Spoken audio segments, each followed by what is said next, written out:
Can a woman lose her femininity while believing she has finally become strong, aware, and tough? It wasn't obvious. It didn't happen in a single moment, and there was no specific date she could go back to. She never sat down one day and said, "Today I lost my femininity." It was something that eroded slowly, silently, through small details that didn't seem dangerous, yet over time created a complete transformation. From the outside, she looked like any other woman.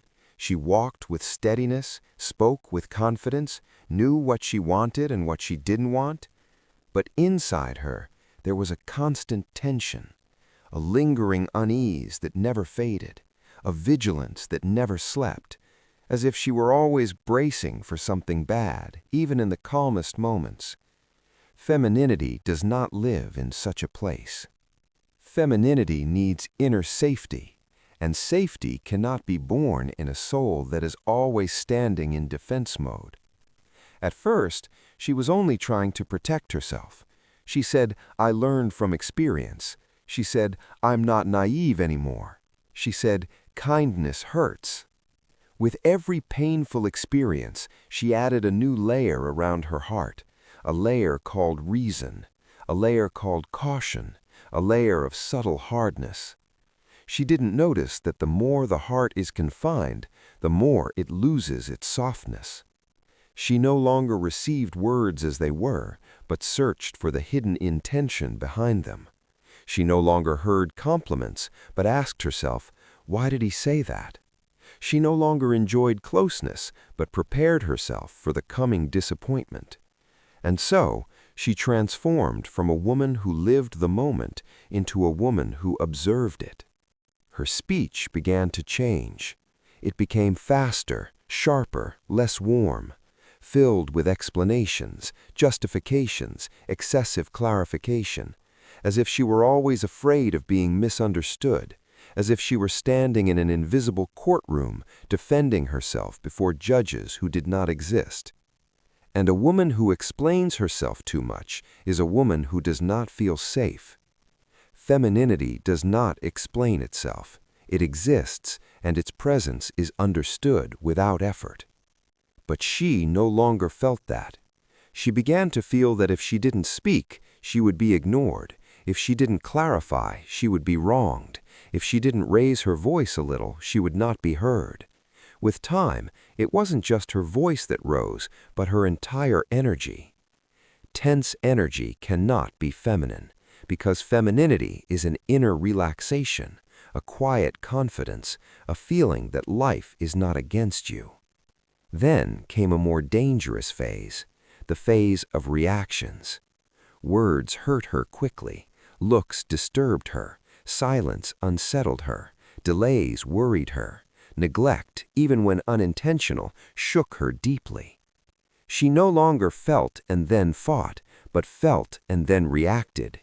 And a woman who lives in reaction is drained.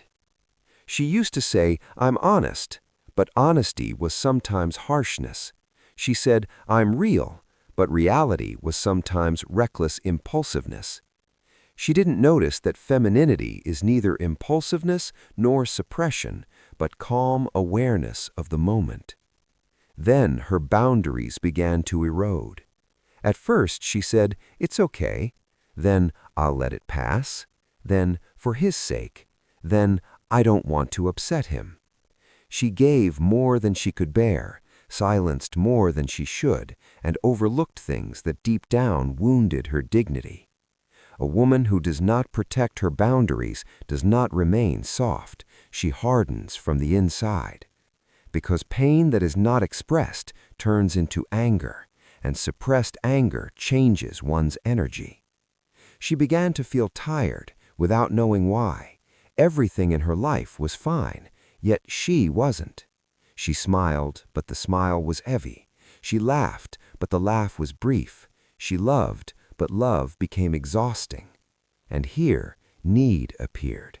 A hidden need, unspoken, yet dominant. A need for attention to calm her heart, a need to be asked about, to feel valued, a need for constant reassurance that she was still desired, important, present. And need, no matter its cause, pulls femininity out by its roots. Because a feminine woman does not cling, she connects. She does not ask, she is given. She does not fear loss, because she does not build her worth on anyone's presence.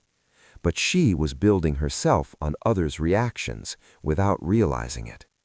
If they came closer, she felt at ease. If they pulled away, she shook. If they loved her, she felt safe.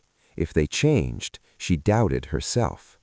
And so, she no longer lived from within, but from the outside. Then came harshness, not because she was cruel, but because she was tired. Harshness was an armor, a way to survive, a way to tell the world, you won't hurt me again. But femininity does not live behind armor. Every time she hardened, she lost a piece of her softness, not the softness of her voice, but the softness of her soul. She became strong, yes, but the strength was tense. Aware, yes, but the awareness was accompanied by anxiety. For the first time, she felt that she was no longer seen as before, that her presence had changed, that people dealt with her cautiously, not with attraction. And she didn't understand why. She didn't realize that femininity is not lost because of men, nor society, nor experiences. It is lost when a woman lives against her nature. When she lives in constant tension, in proving herself, in defense, in fear of repetition. But femininity never disappears forever. It only retreats a little until it feels safe enough to return.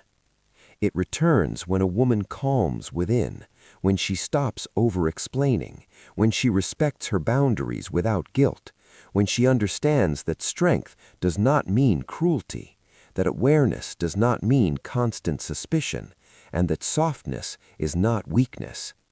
It returns when she remembers that she is not in a battle, nor a test, nor a race. She is simply a human being who deserves to live in her true energy. And the question that remains, will you keep fighting to stay strong, or will you finally allow yourself to be feminine without fear? And without fear, the real story begins. When a woman allows herself to stop fighting, it doesn't mean she has surrendered. It means she has finally realized that the war was never necessary to begin with. That most of her battles were not with others, but with her deep sense of insecurity. She suddenly discovers that the exhaustion she felt was not from too many responsibilities, but from too much resistance. Resisting feelings, resisting weakness, resisting need, resisting being her true self. All along, she was trying to be appropriate, appropriate to expectations, appropriate to circumstances, appropriate to relationships, until she forgot to ask herself, am I appropriate for myself? When a woman loses her femininity, she does not become less beautiful, but less present, as if her soul takes a step back, leaving the body to do everything on its own. That is why she sometimes feels that she exists, but is not noticed. She speaks, but her words don't land. She laughs, but the laughter doesn't resonate. Because femininity is not an action, but an effect. The effect a woman leaves when she enters a space is not because of her voice, nor her appearance, nor even her intelligence, but because of her energy. And a woman's energy does not flourish in tension, nor in comparison, nor in the constant chase to prove herself. It flourishes in tranquility. A feminine woman is not one who never makes mistakes, nor one who is never hurt, nor one who has never been through harsh experiences. She is the one who went through them and returned to herself. She returned to feeling instead of freezing. She returned to choosing instead of reacting. She returned to trusting instead of doubting everything. A woman loses her femininity when she abandons her intuition, when she feels something deep inside, yet denies it to satisfy her mind or to please others. A woman's intuition is her feminine compass, and when she breaks it again and again, she gets lost. She feels confused, she hesitates, she constantly needs external opinions, and she begins to ask, what should I do? What should I say? How should I act? And a woman who has lost connection with her intuition has lost an essential part of her femininity. Then comes a quieter, deeper phase, the loss of pleasure.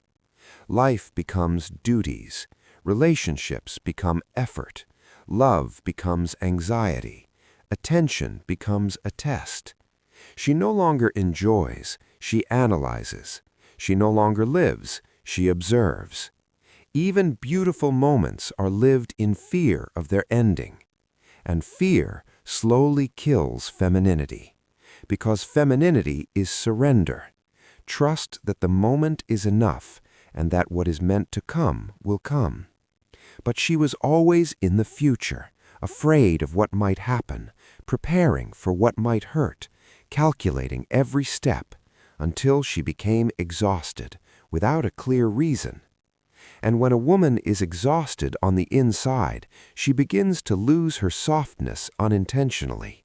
She becomes less patient, sharper, closer to explosion. Then she tells herself, I'm like this because of circumstances. I changed because of experiences. And she doesn't notice that the real change is not in the circumstances, but in the way she chose to survive. Surviving through hardness saves the body, but exhausts the soul.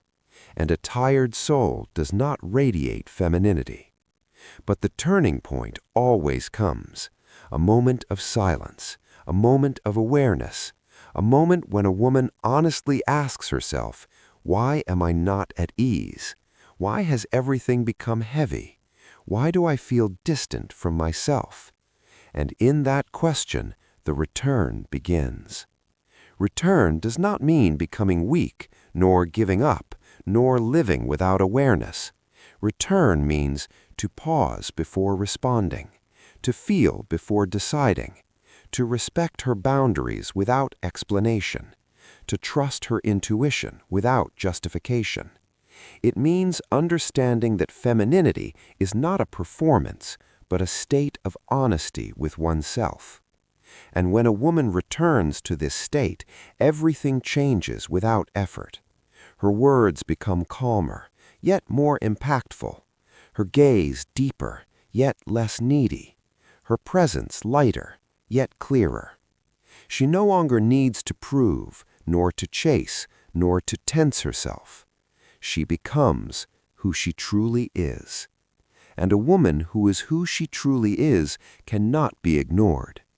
Because femininity is not manufactured, nor learned, nor imitated. It is reclaimed. Reclaimed when a woman chooses herself without guilt, when she sets boundaries without fear of loss, when she understands that whoever leaves because of her boundaries was never safe to begin with. Reclaimed when she stops playing the role of the strong one all the time and allows herself to be human. And in that moment, she no longer asks, how did I lose my femininity? She smiles and understands.